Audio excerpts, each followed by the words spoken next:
I think the struggle was, so the hardest part of environmental awareness, you can tell people all day long to recycle, but if you don't tell them the importance of recycling, it's, you It's lose pointless. that Yeah, connection. yeah. Yep.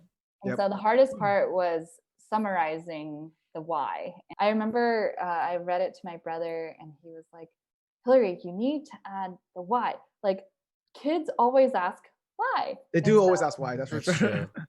and so you need to be ready to answer that. And so just put it in the book. I basically wrote this long explanation of the why, and I just shortened it and shortened it and shortened it until I got it to be about a sentence or two. I feel like when you write a kid's book, you have to be so efficient with your wordings. Like they're gonna nitpick the hell out of it. I feel like storytelling is an art, right?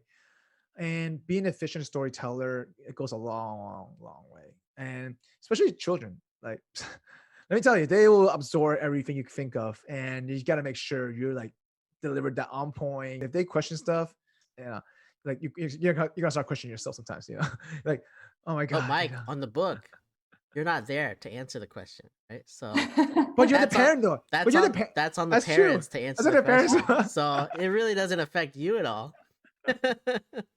But Right. then you gotta get feedback from your parents, Yeah, the parents will come back and then you'll be like, all right, this is what I meant. And then you can tell this to your kids. That's it. So Right. So, those are definitely things that I thought of. And, I don't know if I got it perfect, but I got it to where, I think it's the best it could be. And hopefully one day I can write another version. But I have my coworker, I gave a copy of the book for his 2-year-old daughter. nice. And he told me the next day, he said, oh my God, she made me read it to her 3 times last night.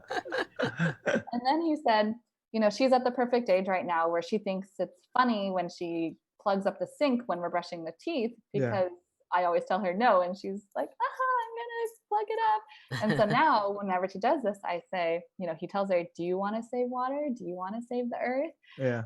And he reminds her of the book and she stops. And I was like, That's amazing. No, they actually, That is amazing. they see it's okay. It's a real thing, right? And then yeah. it's a lesson, to be honest with you.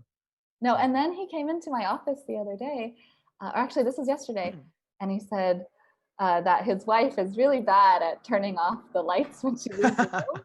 And so now the daughter will be like, oh, Mom, you have to turn off the lights. The kids is calling out the parents now. I know. That's awesome. You're making an impact already. I feel like that's more rewarding. Once you get more feedback, that you're making a positive impact already.